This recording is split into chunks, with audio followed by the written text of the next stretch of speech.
Usted recordará que el día de ayer platicamos aquí, Álvaro Delgado y su servidor, con Bernardo Barranco a propósito de Depredadores Sagrados, libro sobre la pederastia clerical en México. Nos decía él que pues este libro trae muchos ensayos, varios ensayos, uno de ellos realizado por Cristina Sada. Cristina Sada, en este libro pues se reúne no solamente uno, sino varios testimonios de víctimas, hablan filósofos, hablan teólogos, hablan otros expertos y se ofrece un panorama clerical amplio de lo que está sucediendo y lo que ha sucedido en México, Álvaro. Sí, efectivamente, corresponde justamente a Cristina Sada Salinas un trabajo que forma parte de este libro que se llama Conquista Legionaria de Monterrey, auge y caída de un imperio, y precisamente hemos invitado, y le agradecemos mucho a Cristina Sada, que nos acompañe esta tarde aquí en Los Periodistas para hablar justamente sobre ese trabajo. Cristina, muchísimas gracias, es un privilegio que estés aquí en este espacio informativo con Alejandro Páez Varela y con tu servidor Álvaro Delgado. Bienvenida. Muchas gracias, encantada de estar con ustedes. Gracias. Su capítulo se llama, ayer nos lo presumió mucho el maestro Barranco, porque su capítulo habla justamente, Cristina, sobre, se lo titula usted, Conquista Legionaria de Monterrey, auge y caída de un imperio, pone en interrogación caída. Y él comentaba que usted exploró el por qué los legionarios en Monterrey pues continúan operando sin aparentemente ningún problema.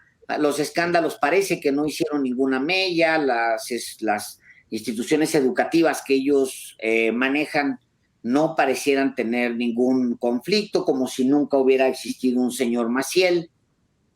¿Qué hay de esto, Cristina? Así es.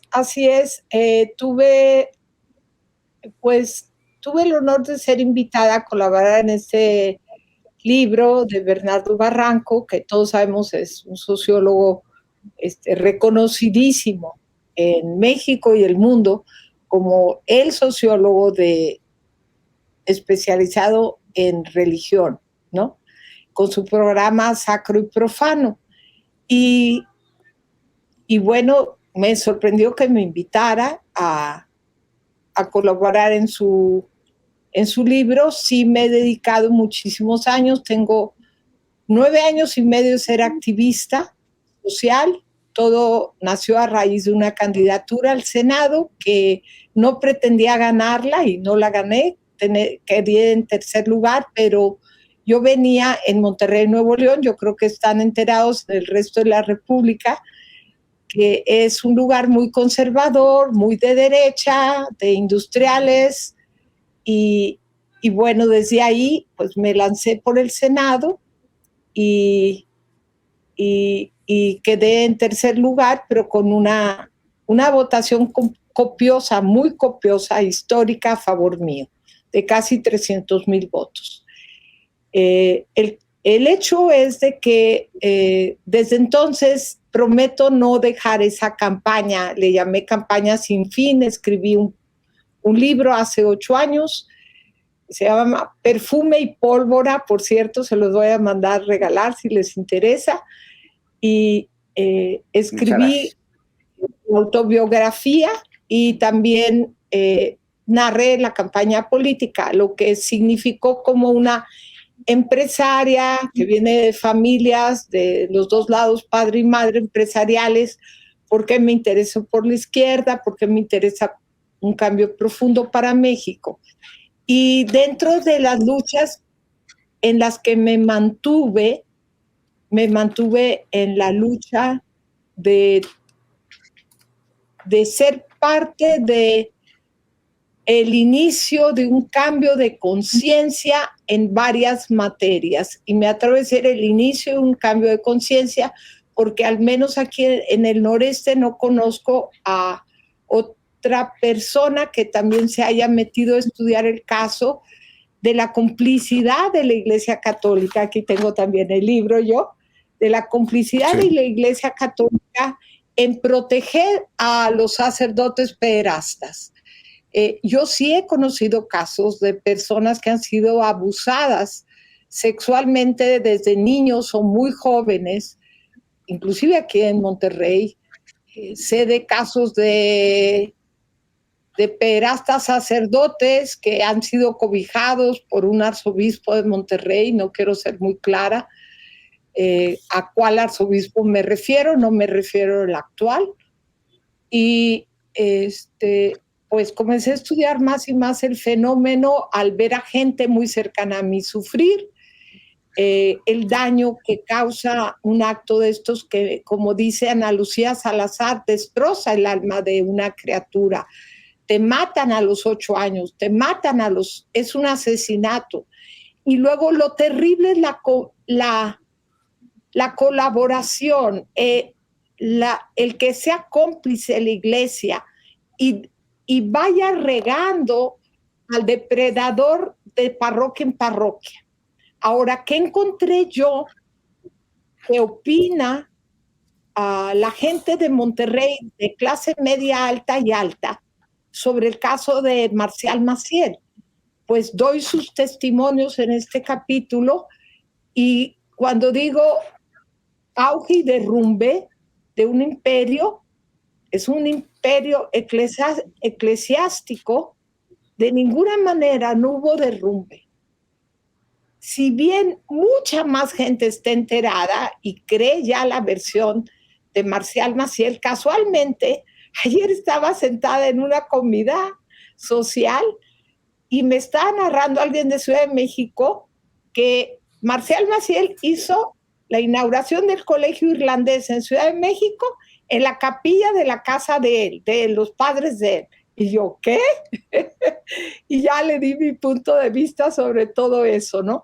Pero resulta que Monterrey va a seguir dándole la bienvenida a los legionarios de Cristo, porque es genial lo que él le ofrece a la clase media aspiracional y a la clase acomodada. ¿Y qué les ofrece?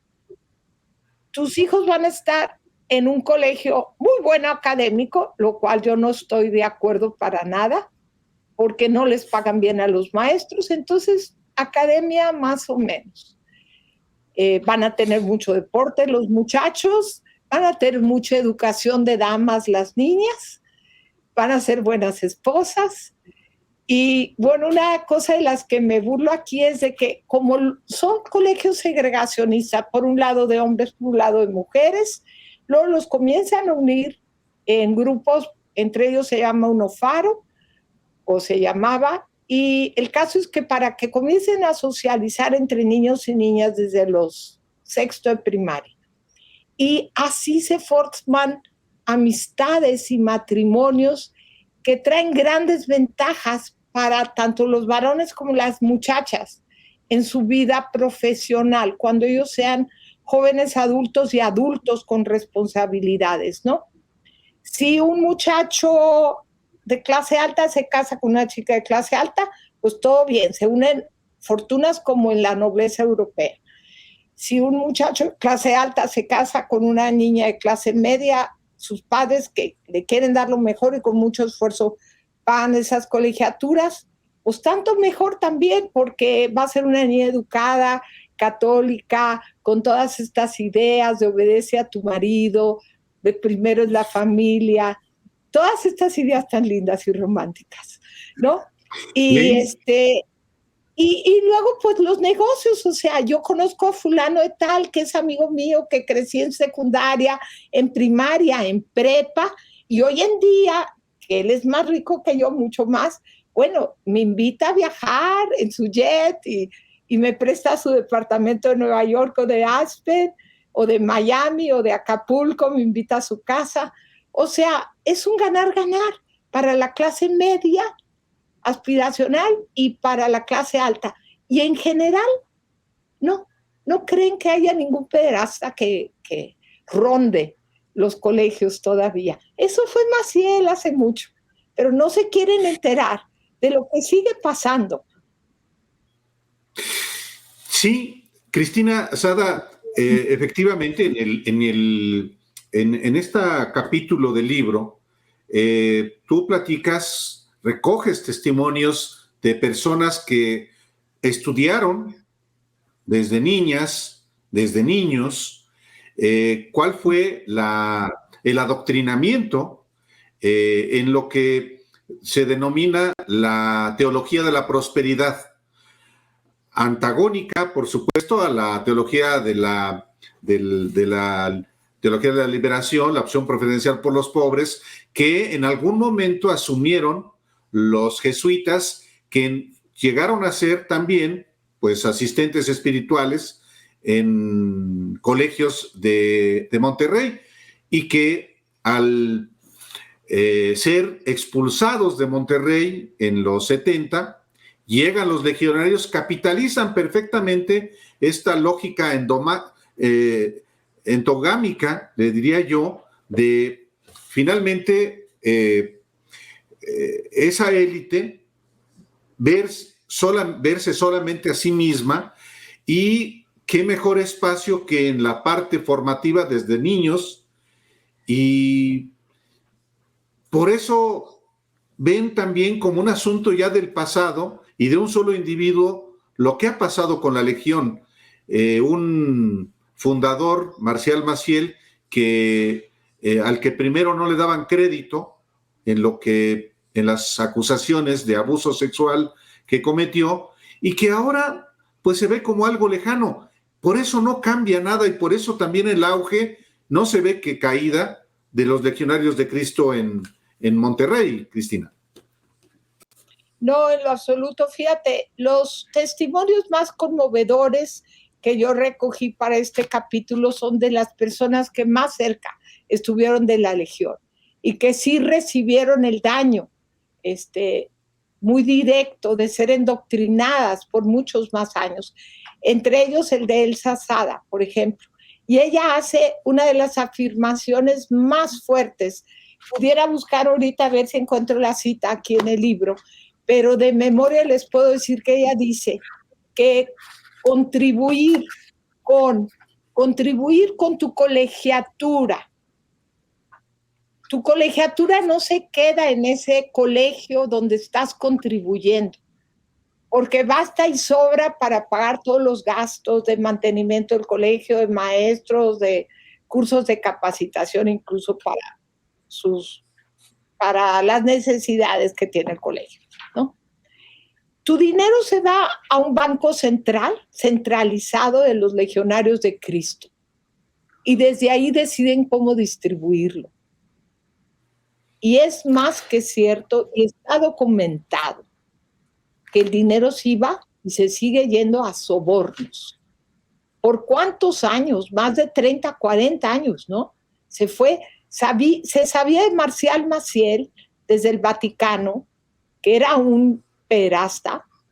Se sabía, aquí está exactamente la cita, sobre las escuelas legionarias. ¿Por qué continúan con tatuaje? Por ignorancia, es mera ignorancia, dice ella. Yo creo que sí, es todos estos otros factores que yo les acabo de decir. Y es mucho confort de la clase social alta, de cierta élite, poner a sus niños ahí simplemente porque hay élites involucradas en esa escuela. Yo jamás mandaría a uno de mis hijos a un colegio de la Legión, porque su economía es una economía centralizada, y el dinero de las colegiaturas va a un monto centralizado del que se están pagando extorsiones, como vimos por la investigación de Jason Berry. Esas colegiaturas son para contribuir a ese círculo de crímenes. Segundo, yo no mandaría a mis hijos a colegios legionarios porque no son los mejores colegios, académicamente lo afirmo. Yo tuve un colegio al lado, 25 años, al lado del irlandés de Monterrey, de San Pedro Garza García en Monterrey, y no nos ganaban académicamente en lo absoluto. ¿Y por qué digo esto? Porque en esa economía centralizada no se le paga a los maestros como se les paga en otros colegios privados, ¿cierto? Y por lo tanto no están contratando y reteniendo a los mejores maestros y maestras. o los que se quedan lo hacen por lealtad. Yo me preguntaría, ¿lealtad a quién? ¿A qué sistema? ¿A qué filosofía? Bueno, acá lo que a mí me llama la atención, ella dice, ese dinero se va para dar sobornos al Vaticano. Estás contribuyendo al crimen organizado clerical con cada una de tus colegiaturas. Y el que no lo quiera ver, pues no quiere abrir los ojos. O sea, es muy cómodo vivir en tu círculo. Sabemos lo difícil que es cambiar un sistema, una ideología, y es gente muy cómoda. Uno de ellos dice, es que yo veo, o sea, él se deslindó de la religión y se deslindó de mucho, pero tiene hermanos y hermanas que tienen a sus hijos en los legionarios, y dice, son felices, viajan a Disneylandia, se llevan a sus niños, van una vez a misa los domingos. Yo cuando fui candidata le llamé a San Pedro García San Petrilandia. Yo creo que fui la que inauguré esa palabra que me encanta, porque es un Disneylandia, ¿no? O sea, todo es bonito, claro. De verdad. La ropa es bonita, la gente es guapa desde el punto de vista europeo, con esa ideología. No falta dinero, los autos son lindos, hay mejores parques. Yo estoy yendo a correr en ellos porque vivo en San Pedro todas las mañanas, estoy encantada. Y bueno, ¿qué les puedo decir?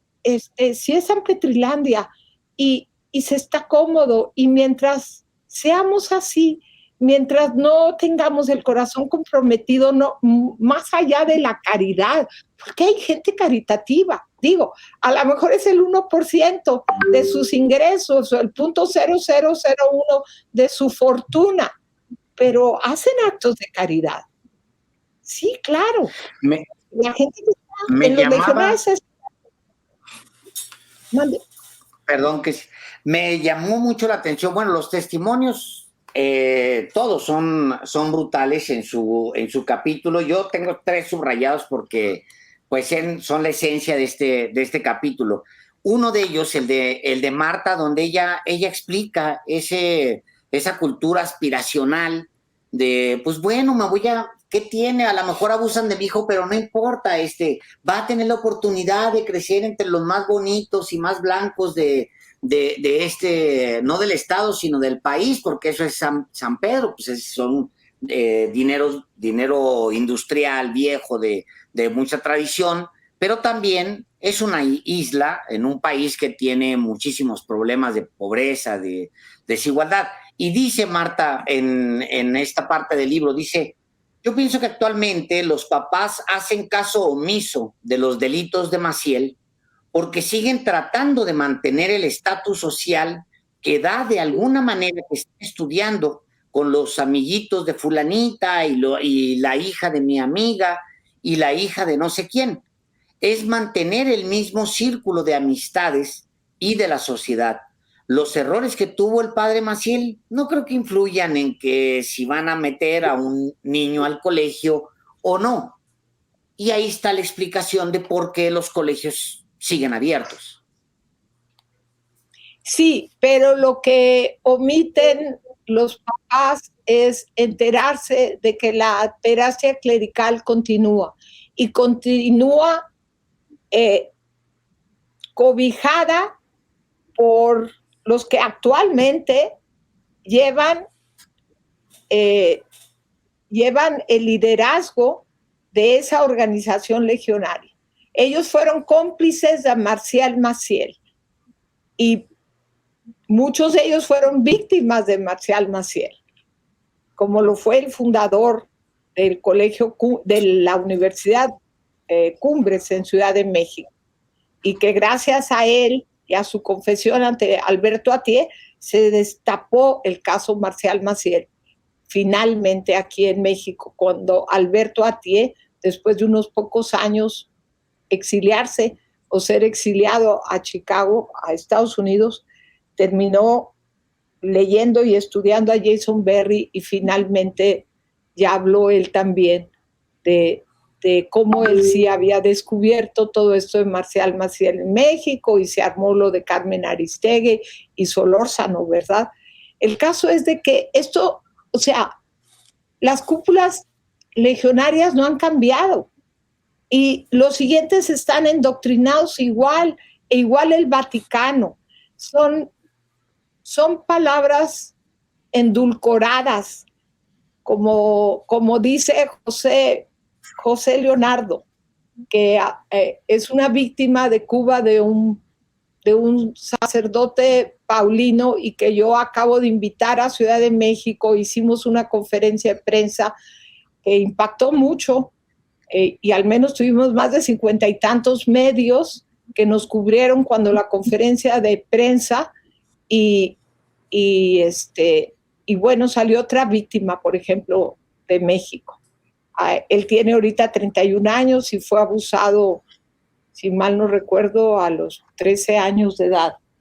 El caso es de que esto sigue ocurriendo, sí hay impunidad tremenda. Para mí, cuando se habla de corrupción o de crímenes de pederastia y que lo quieres focalizar solamente en un criminal, no es un criminal, es todo el sistema. Una red. Creo que no sabemos que el sistema político mexicano es un asco, ¿no? El judicial no se diga. Pero acá se trata concretamente de la pederastia. El encubrimiento sigue sucediendo.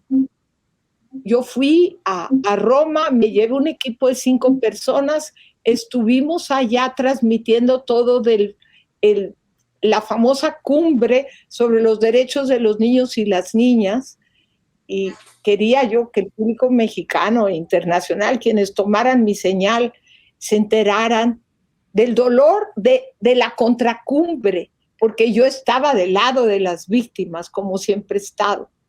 Y la contracumbre se indignaba. ¿Saben a cuánta gente dejaron presentarse ante la cumbre donde había puros jerarcas?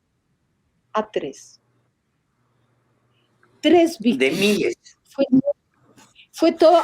Escucharon a 3 víctimas. ¿Cuánto? Cuando mucho, 50 minutos cada uno. Y la cumbre duró 5 días o más.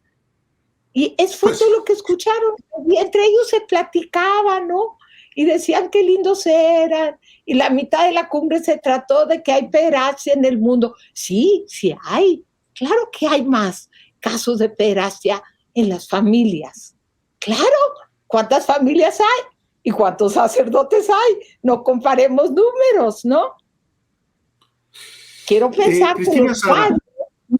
Claro.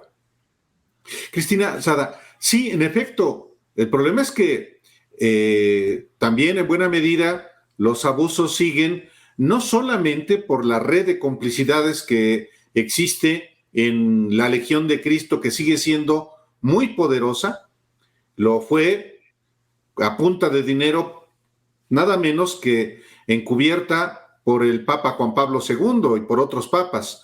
No solamente sigue la pederastia, los abusos sexuales, porque hay autoridades de todos los niveles que voltean para otra parte, sino también sigue existiendo la pederastia en la iglesia por parte de sacerdotes, pues porque las familias se hacen de la vista gorda justamente por esta lógica, lo que tú retratas muy bien con la sociedad sanpetrina de manera particular.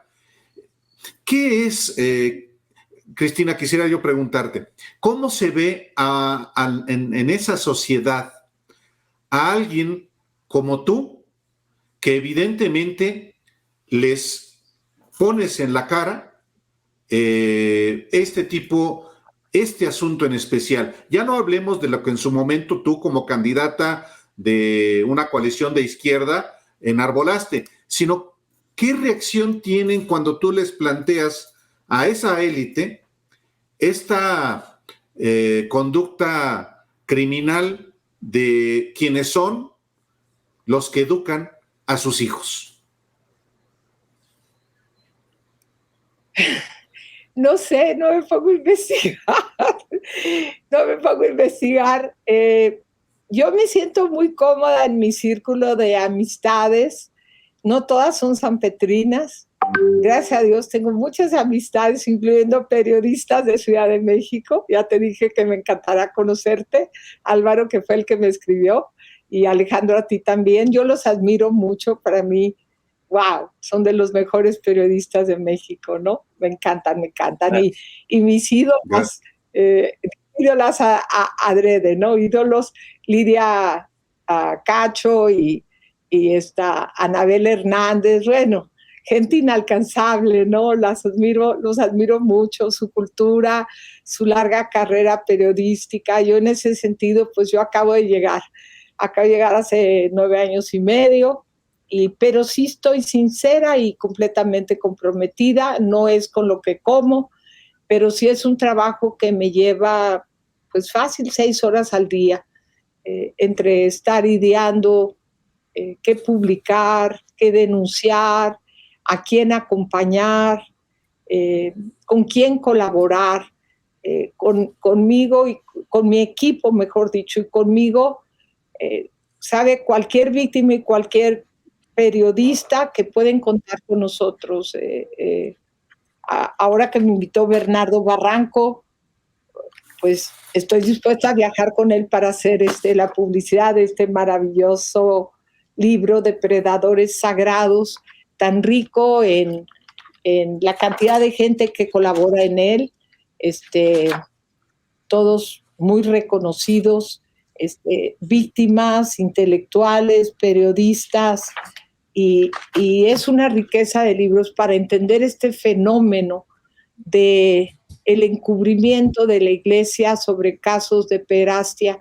Lo más triste es que en México, gente como José Barba y sus compañeros, las víctimas directas de Marcial Maciel, las víctimas mexicanas que hoy tienen 80 y tantos años, ni siquiera el Papa Francisco, que tan hermoso habla, cuando vino a México, y mucho menos después, les ha pedido una disculpa.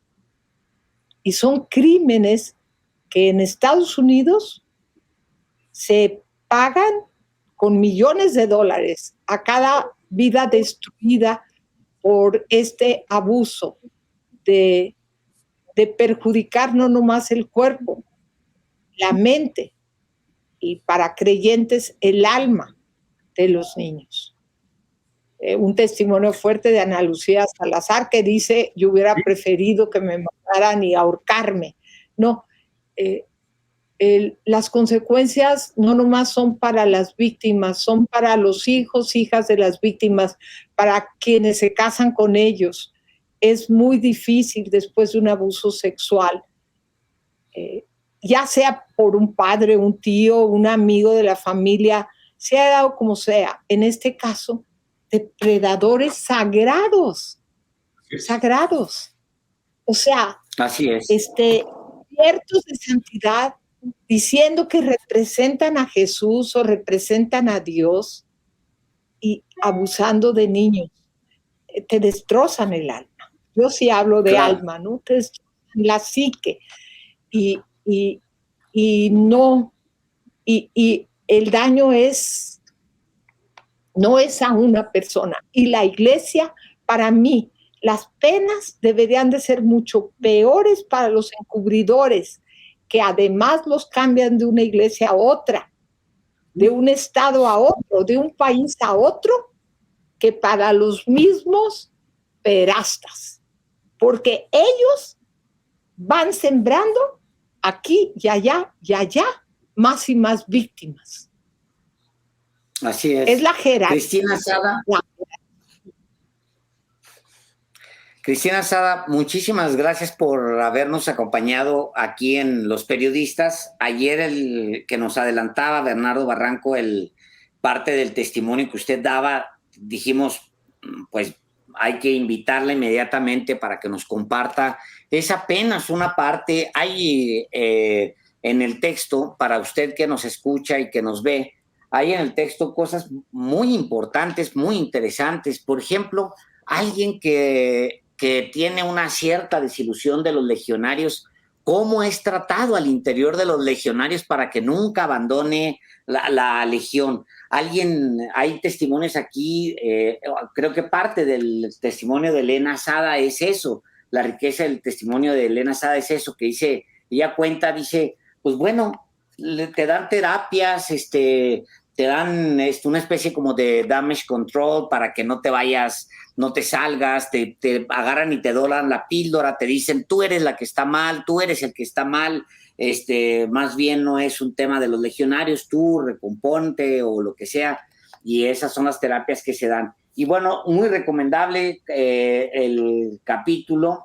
de Monterrey, básicamente Conquista Legionaria de Monterrey, del libro, para que si usted lo puede conseguir, córrale, brínquese rápidamente al capítulo de Cristina Sada, porque de verdad es un testimonio único desde adentro de una sociedad cerrada, de una élite además, un testimonio como pocos se han escuchado en la prensa. Así que pues no tenemos más que agradecerle, Cristina, muchísimas gracias por haber estado con nosotros aquí hoy. Ha sido un placer. Me encantó, es un honor que no me hubiera imaginado. Muchas gracias. Al contrario, te habrá muchas oportunidad gracias. Después de platicar, Cristina. Muchas gracias hoy. Gracias, que sea muchas veces, Dios quiera. Bye.